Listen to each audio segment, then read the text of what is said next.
First, let's create a simple task tracker that we'll use as the base for this tutorial. You can also find the template link below and work on the same table as me. To make it look more clean and aesthetic, let's add borders and colorful headers.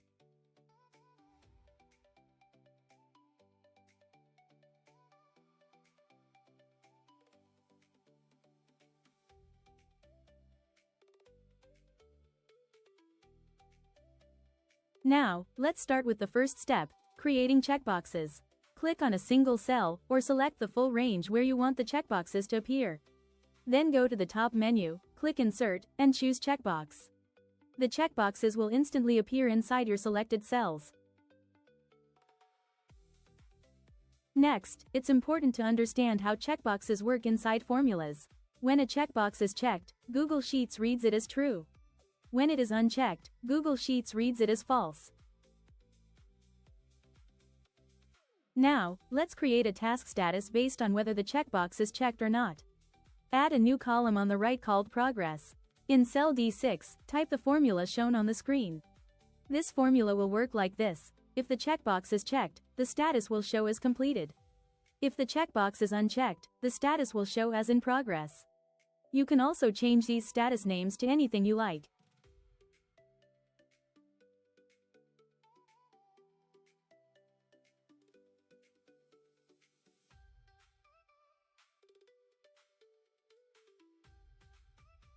After entering the formula, drag it down to apply it to the rest of the tasks.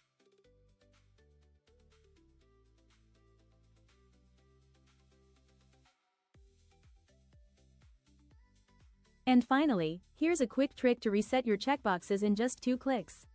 Select the full range of checkboxes and press the spacebar twice. The first click will check them, and the second click will uncheck them. Now let's move on to formulas that can be really useful when working with checkboxes in Google Sheets. To make this easier, we'll start by creating a small mini task tracker.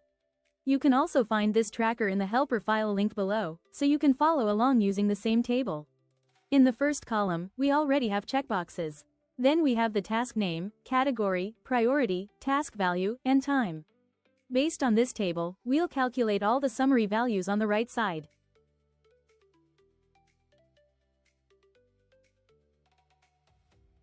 First, let's calculate how many tasks we have in total. For this, we'll use the counta formula shown on the screen. Counta counts all non-empty cells in the task column, so it tells us how many tasks are currently listed.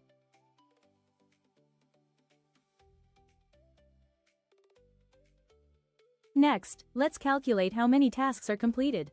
Since a checked checkbox equals true, we can use COUNTIF to count all true values in the checkbox column.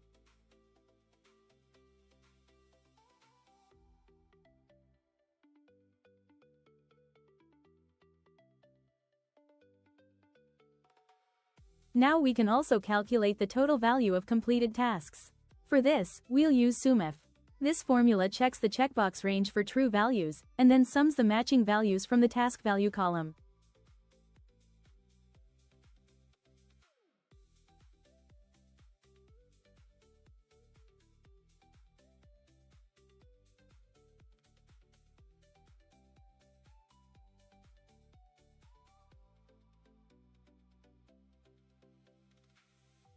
The next useful formula is a varigif.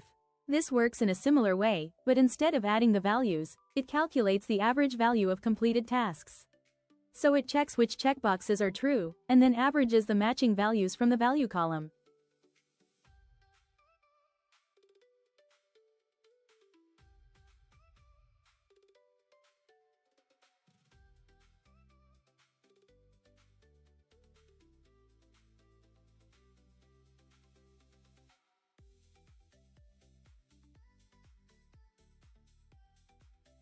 Now we can repeat the same steps for tasks that are not completed yet. The only difference is that instead of using true in our formulas, we use false.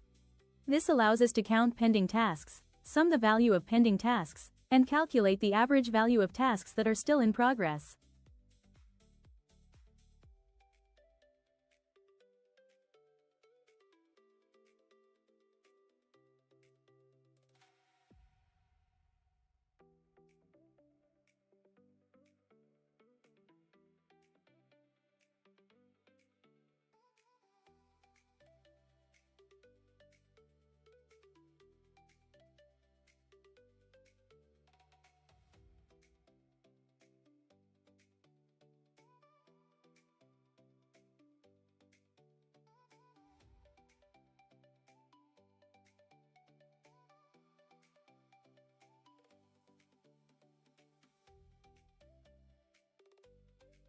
Finally, let's calculate the total progress for the entire mini task tracker.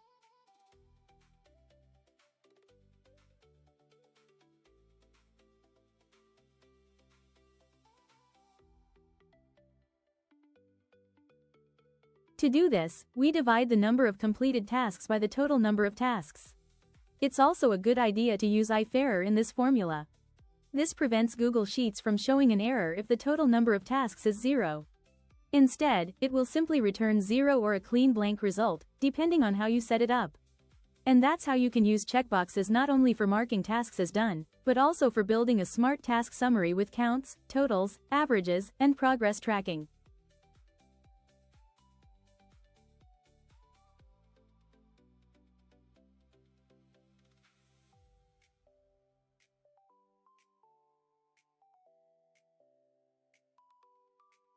Now let's move on to formatting and visualization.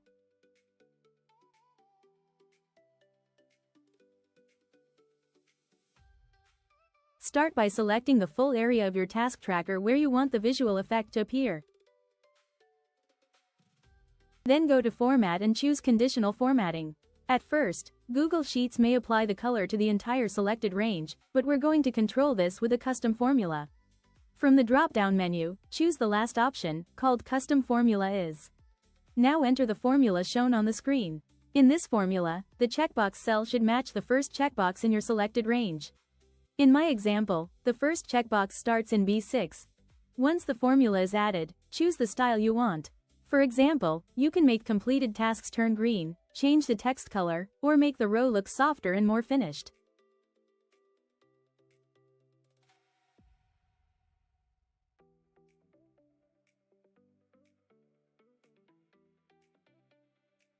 Next, we can use the same idea to add a strike-through effect. Create another conditional formatting rule, use the same formula shown on the screen, and this time choose the strike-through option.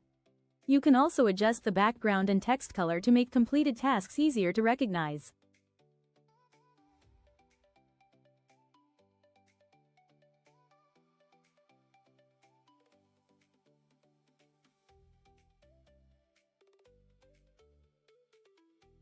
Now let's add a visual progress bar. For this, we'll use a SPARKLINE formula. It takes your total progress percentage and turns it into a small progress bar inside one cell. In my example, the formula is connected to the cell where the total progress is calculated. If your progress percentage is in a different cell, simply replace the cell reference with your own. You can also customize the color of the progress bar by changing the color code inside the formula. The formula also includes error protection, so if the progress cell is empty or not ready yet, the tracker will stay clean instead of showing an error.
The last visualization we'll add is a completed versus pending chart. To create it, we first need a small helper table. In the first column, write the labels you want to show on the chart, for example completed and pending. In the second column, add formulas that count completed tasks and pending tasks.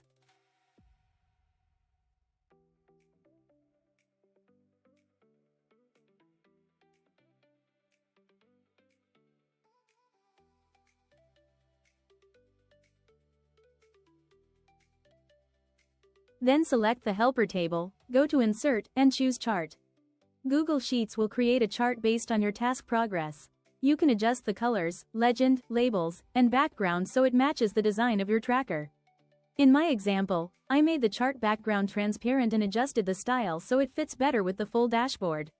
And that's how you can use checkboxes not only to mark tasks as done, but also to create automatic formatting, progress bars, and charts in Google Sheets.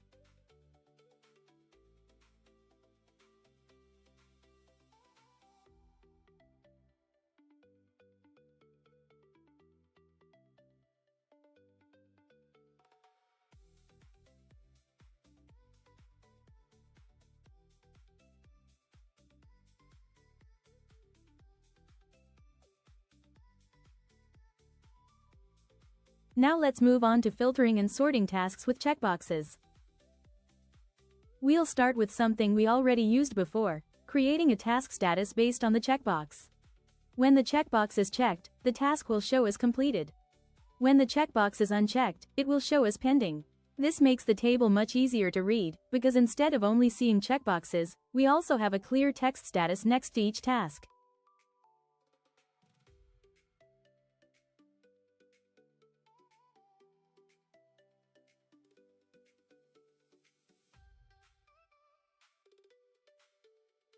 Next, let's create a filtered list that shows only completed tasks. For this, we'll use the filter formula shown on the screen. This formula looks at the checkbox column and returns only the rows where the checkbox is checked. So whenever you mark a task as completed in the main table, it will automatically appear in this completed tasks section. Now we can create a very similar list for pending tasks. We'll use almost the same formula, but this time we change the condition from checked to unchecked. This means the formula will return only the tasks that are still not completed. This is a great way to create separate views from the same main task tracker.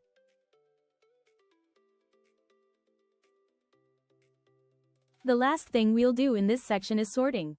We want completed tasks to move to the bottom, while pending tasks stay at the top. To do this, we'll use the sort formula shown on the screen. This formula sorts the task list based on the checkbox column. In Google Sheets, an unchecked checkbox is treated as false, and a checked checkbox is treated as true. Since false comes before true when sorting in ascending order, pending tasks stay at the top and completed tasks move to the bottom. This is a simple way to keep your task tracker organized automatically, without manually moving rows around.